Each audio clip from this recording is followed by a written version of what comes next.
Hello everyone, welcome back to trading with Groww. मेरा नाम असीम सिंघल है और आज मैं आपको मूविंग एवरेजेस के बारे में सब कुछ बताऊंगा। But before we go further, please like this video and subscribe to the channel. तो आज हमारा इस वीडियो का पूरा टारगेट है कि हम आपको अलग अलग मूविंग एवरेजेस के बारे में बताएंगे कि मूविंग एवरेज क्या होता है, उसके कौन से पैरामीटर्स यूज करने चाहिए, 10, 20, 50, 200, उनकी अलग अलग स्ट्रैटेजीज कौन सी हैं, एंड फाइनली मूविंग एवरेजेस का डिसएडवांटेजेस क्या है। Yes, we are also going to tell you the disadvantages of moving average और कब उसको यूज नहीं करना चाहिए। तो चलिए आइए देखते हैं हम ये अपने लैपटॉप पे। तो चलिए देखते हैं कि मूविंग एवरेज क्या होती है। मूविंग एवरेज बेसिकली जो भी हमारे स्टॉक प्राइसेस हैं, जो भी हमारी कैंडल हैं, उनका एवरेज प्राइस लेकर हमें प्लॉट करके दिखाता है। इसका मतलब ये नॉइज को हटा देता है। Let me show you an example. तो मैंने ये निफ्टी का चार्ट खोला हुआ है, ये डेली टाइम फ्रेम का चार्ट है और इसमें मैं इंडिकेटर पे जाकर मूविंग एवरेज सेलेक्ट करता हूँ। तो ये जो मूविंग एवरेज की जो लाइन बनी है, इसको अब हम देखते हैं कि ये क्या है। इसमें 3 अलग अलग पैरामीटर्स हैं। पहला पैरामीटर है पीरियड। पीरियड 50 मीन्स कि इसने लास्ट 50 डेज की एवरेज को प्लॉट किया है। Second parameter is field. इसमें हम ओपन, हाई, लो, क्लोज डालते हैं, बट जनरली इसमें क्लोज पे ही करा जाता है। इसका मतलब कि हमने इसको लास्ट 50 डेज की क्लोजिंग प्राइस का एवरेज लिया है। इसको हम अगर चेंज कर देंगे, मान लीजिए अगर इसको हाई कर देंगे, तो आप देखेंगे कि पीछे जो वो लाइन बनी हुई है वो ऊपर शिफ्ट हो जाएगी। देखिए ये ऊपर शिफ्ट हो गई। अगर मैं सिमिलरली इसको लो कर दूंगा तो ये नीचे शिफ्ट हो जाएगी, क्योंकि अभी लो का एवरेज ले रही है। तो जनरली हम इसको क्लोजिंग पे रखते हैं। Third option is simple. यहाँ पर जनरली आप देखेंगे कि सिंपल या एक्सपोनेंशियल को यूज किया जाता है। Simple moving average is like your normal average. तो अगर आपके पास 5 दिन के प्राइसेस हैं क्लोजिंग बेसिस पे, तो उन 5 दिन का एवरेज लिया जाएगा और जो एवरेज होगा, जो सिंपल एवरेज होगा, उसको प्लॉट कर दिया जाएगा। ऑन द अदर हैंड अगर आप एक्सपोनेंशियल करते हैं तो जो भी करंट डे है, मतलब जो क्लोजर डेज हैं, जो आज के दिन से पास हैं, उनके क्लोजिंग प्राइस को ज़्यादा वेटेज दी जाएगी कंपेयर टू पुराने दिन को। तो let me plot some ideas. तो मान लीजिए इसको हम चेंज करके 7 कर देते हैं और इसको हम सिंपल कर देते हैं। तो अब आप देख रहे हैं कि ये जो लाइन है ये 7 डे मूविंग एवरेज है। इसको हम 7 DMA बोलते हैं, क्योंकि हमने ये 7 डे पे लगाई हुई है क्लोजिंग पे और नॉर्मल मूविंग एवरेज है, सिंपल मूविंग एवरेज है। ये प्राइसेस से बहुत पास चल रही है क्योंकि इसमें केवल लास्ट 7 डेज का एवरेज लिया जा रहा है। अब इसी के ऊपर हम एक और एवरेज लगा देते हैं ताकि आपको डिफरेंस दिख जाए। तो मैं एक और मूविंग एवरेज यहाँ पे ऐड कर रहा हूँ और इस बार मैंने ये लेट्स से 20 मूविंग एवरेज करी है और इसका मैं कलर चेंज कर देता हूँ। Let's say it is blue colour. तो अब आप देख सकते हैं कि जो रेड लाइन है, जो कि 7 डे मूविंग एवरेज है, वो कैंडल्स के बहुत पास चल रही है क्योंकि वो छोटी मूविंग एवरेज है। और जो ब्लू लाइन है, जो कि 20 डे मूविंग एवरेज है, वो थोड़ा दूर चल रही है क्योंकि वो लास्ट 20 डेज का एवरेज ले रही है। इसका मतलब ये हुआ कि जो पहली लाइन है वो नॉइज को कम हटा पा रही है compare to second line, because 20 day moving average मतलब वो लास्ट 20 डेज में कोई भी नॉइज हो रहा है। नॉइज मतलब अगर कैंडल्स बहुत आगे, बहुत मतलब वॉलेटिलिटी आ रही है कैंडल्स में, तो वो उसको नेगेट कर रहा है, मतलब वो उसको हटा रहा है। इसलिए आप देखेंगे कि जो ब्लू लाइन है वो ज़्यादा ईजियर है, it is easier to flow compare to the red line. इसी के ऊपर मैं एक और दिखा देता हूँ आपको। Let's say we add 50 moving average और इसका कलर चेंज कर देते हैं। Let's say we make it green colour. और इस अब आप अगर देखें तो आपको देखेंगे कि जो ग्रीन लाइन है वो और भी कम मूव कर रही है क्योंकि वो 50 डेज का एवरेज ले रही है, इसलिए वो और ज़्यादा स्मूथ है। तो these are the 3 different ways कि आप मूविंग एवरेज को देख सकते हैं कि अलग अलग पैरामीटर्स से कैसे वो रिएक्ट कर रहा है। आइए अब हम चल के देखते हैं कि मूविंग एवरेज को कैसे यूज़ कर सकते हैं। मैं इसमें से केवल 50 मूविंग एवरेज को रहने दूंगा और बाकी 2 हटा देता हूँ। तो अब हमारे पास केवल 50 डे मूविंग एवरेज बची है। जो मूविंग एवरेज है वो एक तरह से आपका रेजिस्टेंस या सपोर्ट का काम करता है। तो अगर आप अप ट्रेंड में हैं, अगर मूविंग एवरेज ऊपर जा रही है इसका मतलब आप अप ट्रेंड में हैं, और तब moving average will act like a support. और अगर आप डाउन ट्रेंड में हैं तो moving average will act like a resistance. तो आइए इसको देखते हैं कुछ एग्जांपल से। चलिए हम यहां से शुरू करते हैं। अगर अब आप देखिए कि यहां से आपका मूविंग एवरेज का जो ट्रेंड है वो ऊपर हो गया, मतलब मूविंग एवरेज ऊपर की तरफ फेस कर रही है, इसका मतलब हम अप ट्रेंड में हैं। अब आप देखिए कि जो ये प्राइस है वो इसके पास आ रहा है, मतलब देखिए ये ऊपर गया बट इसके पास आया एंड ये अगेन ऊपर गया। अगर आप देखें तो ये बार बार इसके पास आ रहा है, इसके और ऊपर जा रहा है। यहाँ पर इसको टच किया इसने, it went up again. Similarly इसने यहाँ पर इसको एग्जैक्टली टच किया है एंड इट वेंट अप। इसने अगेन यहाँ पर इसको टच किया है, इट वेंट अप। यहाँ पे फिर टच किया and it went up, and उसके बाद यहाँ पे थोड़ा विपसॉ हुआ है। बट आप देख सकते हैं कि काफ़ी बार इस 50 डे मूविंग एवरेज को पूरे के पूरे प्राइसेस ने रिस्पेक्ट किया है। तो इसलिए 50 डे मूविंग एवरेज एक स्ट्रॉन्ग मूविंग एवरेज माना जाता है। जैसे आप देख रहे हैं कि उसको प्राइसेस काफ़ी बार रिस्पेक्ट करते हैं। आइए दूसरा जो ज़्यादा सबसे इंपॉर्टेंट मूविंग एवरेज है दैट इज 200 मूविंग एवरेज, मैं उसको भी ऐड करता हूँ।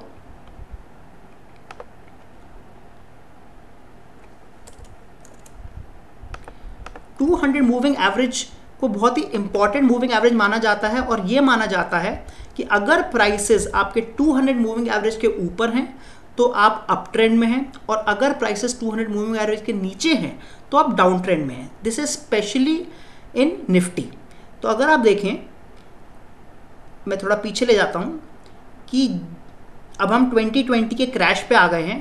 उस 2020 से पहले, मतलब 2020 के स्टार्टिंग में यहाँ पर एकदम एग्जैक्टली इस पॉइंट पे 200 डे मूविंग एवरेज को रिस्पेक्ट किया गया था, मतलब यहाँ से बाउंस आया था and then it broke here. And उसके बाद आप देख सकते हैं कि बहुत लंबा डाउनफॉल आया था। रीजन बीइंग कि 200 डे मूविंग एवरेज टूट गया था। तो इसलिए जैसे हमने बताया कि 200 डे मूविंग एवरेज बहुत स्ट्रॉन्ग मूविंग एवरेज माना जाता है, और अगर इसके नीचे जाएगा प्राइस तो उसको हम डाउन ट्रेंड मान लेते हैं।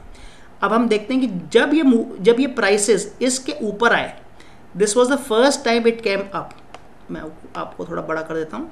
अब आप देखें यहाँ पर, this was the first time prices came up 200 day moving average. उसके बाद प्राइसेस ने रिस्पेक्ट किया है 200 डे मूविंग एवरेज को। देखिए यहाँ पर एक बाउंस आया, ये नीचे नहीं गया। सिमिलरली यहाँ पे एक बाउंस आया और ये नीचे नहीं गया, और उसके बाद से ये ऊपर जा रहा है। एंड हाल ही में अगर आप देखेंगे तो अभी ये 200 डे मूविंग एवरेज टूटा गया है। अगर आप देखें यहाँ पर ये तोड़ा गया है in February 2022, and right now we are actually in down trend, because जो प्राइसेस हैं वो 200 डे मूविंग एवरेज के नीचे हैं। तो इसलिए अभी माना जा रहा है कि हम बियरिश सेगमेंट में चले गए हैं, बियरिश सेंटिमेंट हो रहे हैं। आइए अब हम देखते हैं कि मूविंग एवरेज के साथ हम कौन सी स्ट्रैटेजी लगा सकते हैं। हमारी पहली स्ट्रैटेजी है जिसमें हम price should be above moving average and moving average भी अपवर्ड स्लोपिंग होनी चाहिए। इसका मतलब हमारे पास दो सिग्नल आ रहे हैं जो बुलिश सिग्नल हैं, और तब हम लॉन्ग जाएंगे। फॉर एग्जाम्पल इन 2020 अगर आप देखें, इस दिन हमारा प्राइस भी ऊपर है मूविंग एवरेज के, और मूविंग एवरेज ऊपर की तरफ स्लोप करना शुरू हो चुका है। तो ये अच्छा टाइम है हमारे को लॉन्ग जाने का। और अगर आप देखें इस दिन के बाद 9500 जब निफ्टी था, उसके बाद बहुत अच्छी रैली आई थी जिसमें हमें अच्छा प्रॉफिट मिल सकता था। हमारे को एग्जिट भी मिल जाता on this candle, because price close below moving average and moving average का मूव भी नीचे हो गया था, मतलब मूविंग एवरेज डाउनवर्ड स्लोपिंग हो गई थी। So this is one way of trading moving average, जिसमें आप ट्रेंड के साथ बाय कर सकते हैं। दूसरा तरीका है जिसमें हम प्राइस के बेसिस पर ट्रेड करेंगे, ये मानते हुए कि मूविंग एवरेज एक सपोर्ट की तरह काम करती है। तो मान लीजिए अगर आप इंट्राडे ट्रेड कर रहे हैं, तो आप जब प्राइस काफ़ी दूर चले जाए मूविंग एवरेज से, जब हमारा प्राइस काफ़ी दूर चले जाए मूविंग एवरेज से, तब हमें उम्मीद है कि वो प्राइस मूविंग एवरेज के पास आएगा, because moving average will work as a support and pull back आएगा। तो इसलिए आप तब शॉर्ट कर सकते हैं ऑन एन इंट्राडे बेसिस, या फिर फ्यूचर्स को आप शॉर्ट कर सकते हैं। सो फॉर एग्जाम्पल हम इस कैंडल पे शॉर्ट कर सकते हैं बिकॉज हमें लग रहा है कि प्राइस काफ़ी दूर है और प्राइस वापस आएगा to touch and get support on moving average, तो हमें यहाँ पे प्रॉफिट मिल सकता है। सिमिलरली हियर कि हम यहाँ पे शॉर्ट कर सकते हैं क्योंकि प्राइस काफ़ी दूर चला गया मूविंग एवरेज से and we are expecting the price to come back again. Similarly price यहाँ पर काफ़ी दूर चला गया and we are expecting the price to come back again. इसी को हम उल्टी तरफ भी देख लेते हैं। आइए अब देखिए इस एग्जाम्पल में जब डाउनवर्ड स्लोपिंग मूविंग एवरेज है और जो प्राइस है वो काफ़ी दूर चला गया है। अब देखिए इस कैंडल पे प्राइस काफ़ी दूर चला गया है मूविंग एवरेज से। We are expecting the price to bounce back towards the moving average, because इस समय मूविंग एवरेज एक रेजिस्टेंस का काम कर रही है। तो हम यहाँ पर बाय कर सकते हैं ऑन एन इंट्राडे या फिर ऑन पोजिशनल बेसिस।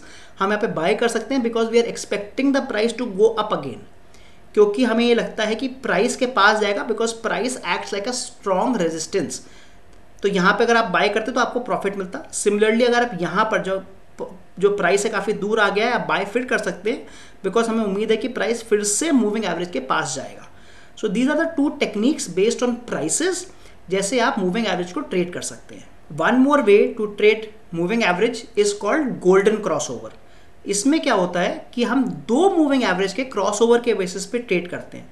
तो let me add one more moving average. Let's say I am adding 50 moving average. तो अब हम इसको क्या करेंगे कि जब भी जो शॉर्टर मूविंग एवरेज है, मतलब जो फास्टर मूविंग एवरेज है, अगर वो जो स्लोअर मूविंग एवरेज है उसको नीचे से ऊपर कट करती है तो हम लॉन्ग जाएंगे, और अगर वो ऊपर से नीचे कट करती है तो हम उसमें शॉर्ट जाएंगे। So let's take some examples. आप देखिए इस पॉइंट पे, ऑन दिस पॉइंट आप देखेंगे कि जो छोटी मूविंग एवरेज है, जो 20 डे मूविंग एवरेज है, उसने 50 डे मूविंग एवरेज को नीचे से ऊपर कट किया है।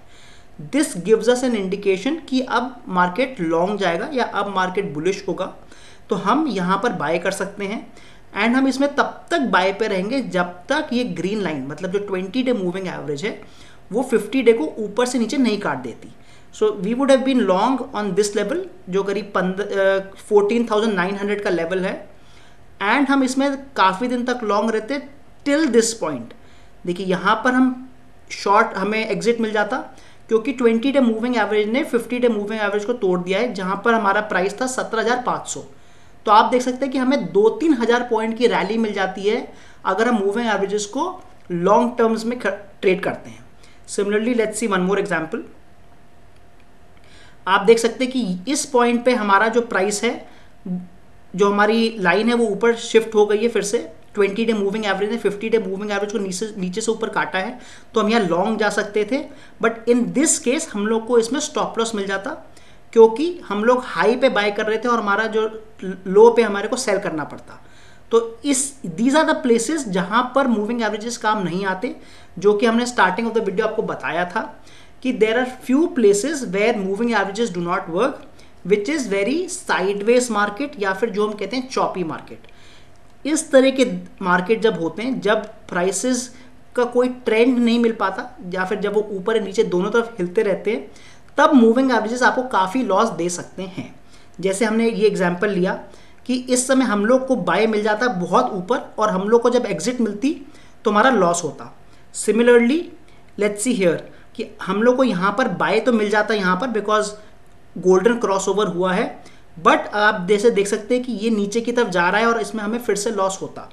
तो लास्ट 3-4 महीने से मार्केट बहुत साइडवेज रहा है and these are the days when trading on moving average will probably give you a loss. तो आज हमने मूविंग एवरेज, जो कि एक बहुत ही कॉमन और वाइडली यूज इंडिकेटर है, उसके बारे में जाना और उसकी अलग अलग स्ट्रैटेजी सीखी। अगर आप चाहते हैं किसी और इंडिकेटर के बारे में जानना तो ज़रूर कमेंट करें and like the video. And finally don't forget to subscribe the channel because आपको इस चैनल पे बहुत सारी स्ट्रैटेजीज और इंडिकेटर्स के बारे में पता चलता रहेगा। Thank you.